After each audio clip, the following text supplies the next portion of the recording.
Non les amis, vous ne rêvez pas, ça fait plus d'1 an maintenant qu'on attend sur cette chaîne et dans la communauté des nouvelles du jeu Inazuma Eleven, le chemin des héros, aussi appelé Great Road dans son nom original. Ça fait du bien, on a enfin des news sur ce jeu, on en aura encore d'ailleurs d'ici la fin de l'année 2022 pour le jeu qui est en très bonne voie d'être sorti en 2023. Alors pour l'instant au Japon, mais c'est pas encore confirmé, on n'a pas de vraie date de sortie ni pour le Japon ni pour le monde entier, mais ça sent extrêmement bon. On a eu droit à des images, des infos sur le gameplay, des infos très rapidement sur comment va se dérouler l'histoire, sur certains modes de jeu. On débriefe tous les amis, ça me fait super plaisir dans cette vidéo. Et au passage les gars, je vous le rappelle, mais si vous aimez Inazuma, les mangas, les animés, les vidéos divertissement, etc., n'hésitez pas à vous abonner car cette année on vise les 200 000 abonnés. Du coup la communauté Inazuma les gars, je vous veux à fond la caisse sur la chaîne car vous êtes au bon endroit et de gros projets vont arriver. Et d'ailleurs pour fêter ça les amis, je vais organiser sur mon compte Instagram un concours pour vous faire gagner ce magnifique poster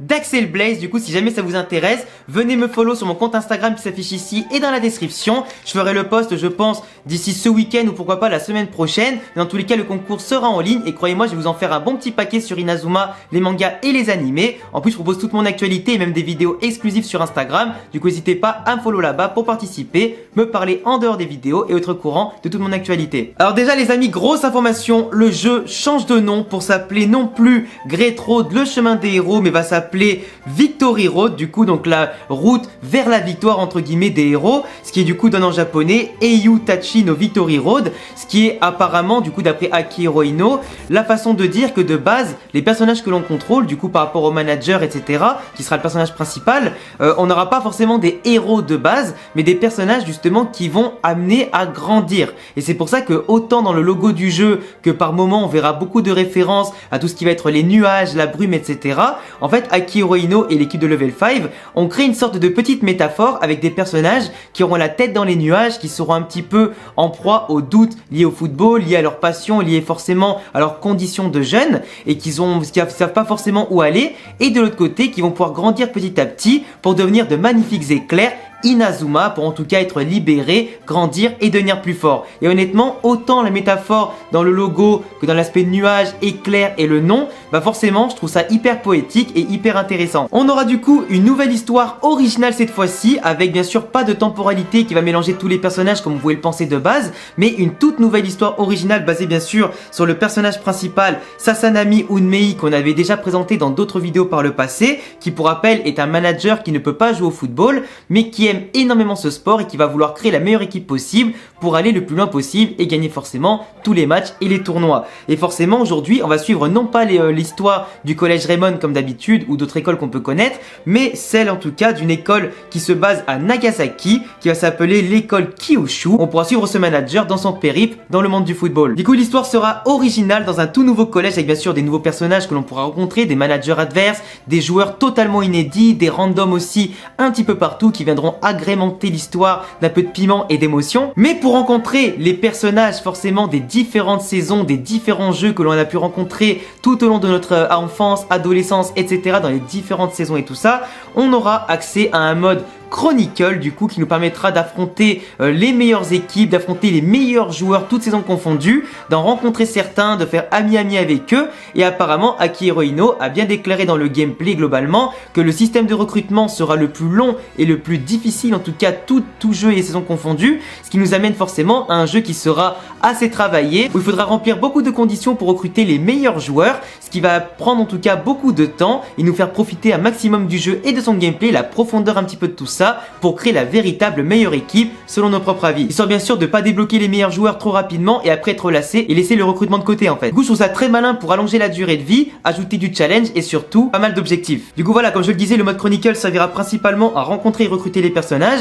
affronter les meilleures équipes et surtout plus on va avancer dans l'histoire principale du coup qui est un mode à part, plus on avancera dans l'histoire, plus on va remplir certaines conditions, plus on remplira de défis et plus on fera d'exploits, plus on pourra rencontrer des adversaires extrêmement importants et extrêmement forts dans le mode Chronicle. Donc on pourra se servir pour les modes multijoueurs. Alors en local, normalement il y a aussi le mode online, même si Akihiro Ino n'en a pas parlé aujourd'hui, normalement le online sera bien présent, comme n'importe quel jeu sur Nintendo Switch en 2022 normalement. Et il a aussi parlé de faire des mises à jour, alors il n'a pas forcément parlé de mises à jour gratuites ni de mises à jour payantes via les DLC. Normalement il y aura beaucoup de mises à jour gratuites pour agrémenter le jeu, mais je ne serais pas surpris qu'un jour on ait des DLC payants pour avoir accès à certaines équipes, certains joueurs, parce que forcément qui dit jeu qui dit entreprise, dit forcément business derrière. Et vu le temps de développement qu'ils ont mis, vu le nombre d'échecs qu'ils ont accumulé sur ce jeu-là, je serais pas surpris qu'ils essaieraient pourquoi pas de récupérer via des DLC cosmétiques, de maillots, simplement des DLC de contenu, d'environnement, de gameplay, etc. et de joueurs, récupérer un petit peu les pertes par rapport à ça au fur et à mesure. Et là on en vient surtout à la question du gameplay qui est forcément sur toutes les lèvres de tout le monde.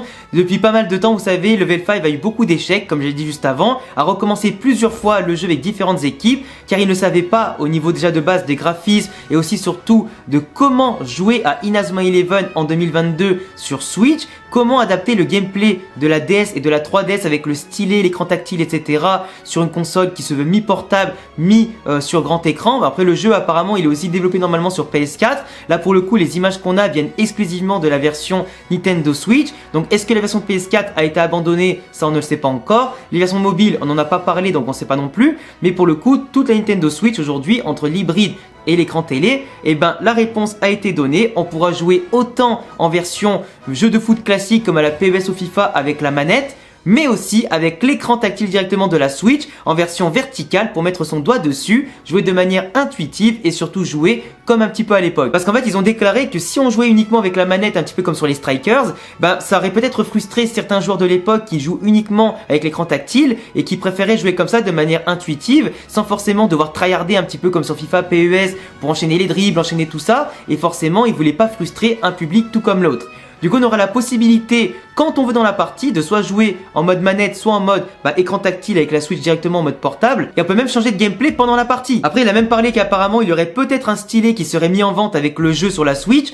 qui pourrait être intéressant du coup pour les collectionneurs, à voir si bien sûr il est fourni avec le jeu ou s'il faut l'acheter à part. Par contre moi j'ai vraiment un doute là-dessus, sur le côté gameplay en mettant tactile et en même temps avec la manette, et lui aussi Akihiro Ino notamment l'a dit dans le blog de développement, que ça pourrait apporter des déséquilibres, parce que forcément si imaginons t'as ton personnage là, t'es sur console, du coup avec ta main, tu peux forcément faire des appels avec du coup tes autres personnages, les guider directement, prendre de l'avance, parce que avec ta manette, tu vas devoir contrôler ton joueur simplement celui qui a le ballon. Donc ça va être compliqué, donc à moins qu'ils aient trouvé un système pour déplacer avec la manette quand même les personnages sur les côtés pour pouvoir faire des appels et les mettre vraiment, emmener le ballon là où on veut qu'il soit pour faire des beaux combos, des 1-2, jouer magnifiquement collectivement pour prendre un revers l'adversaire, à moins qu'ils aient trouvé une solution pour le faire aussi avec la manette. Je trouve que si tu joues avec la tablette dans les mains, honnêtement, avec la console dans les mains, honnêtement, tu vas avoir beaucoup plus de facilité par rapport aux mecs qui jouent manette. C'est un petit peu comme faire un jeu en format FPS et mettre les mecs à la manette contre les mecs au clavier souris. Et en général, les mecs au clavier souris, ils ont beaucoup plus de facilité,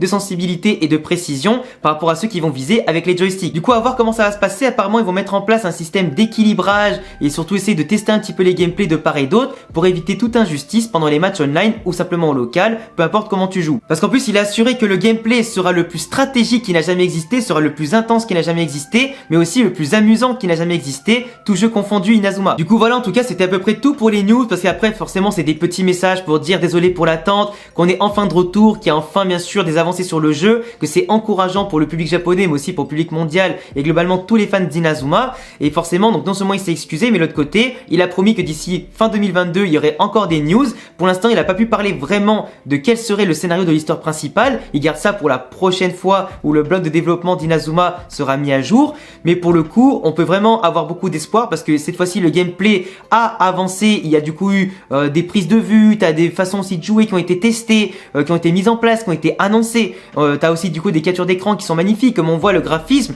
j'en ai pas parlé pendant toute la vidéo mais les graphismes sont quand même plutôt beaux, pour moi c'est quand même du level Switch, on va dire voilà, c'est pas la Switch poussée au maximum, mais c'est en tout cas magnifique de voir Mark Evans, Axel, Byron, d'autres personnages comme ça des différentes licences qui font des techniques qui sont magnifiques, et que ce soit la vue de dessus ou la vue pendant les techniques, enfin je pense qu'on va clairement se régaler, et je pense que même si on a attendu 1 an et demi maintenant pour avoir des news, je pense que l'attente touche quasiment à sa fin, qu'on va pouvoir se régaler en 2023 avec un jeu magnifique. On sait tous que eux aussi sont autant dégoûtés que nous, je pense, que le jeu ne soit pas sorti beaucoup plus tôt, parce qu'ils auraient peut-être aimé créer une première version du jeu et pourquoi pas en sortir d'autres suivant les ventes du jeu dans les différents continents. Pour le coup, toutes les versions avant ont été annulées pour créer celui-ci,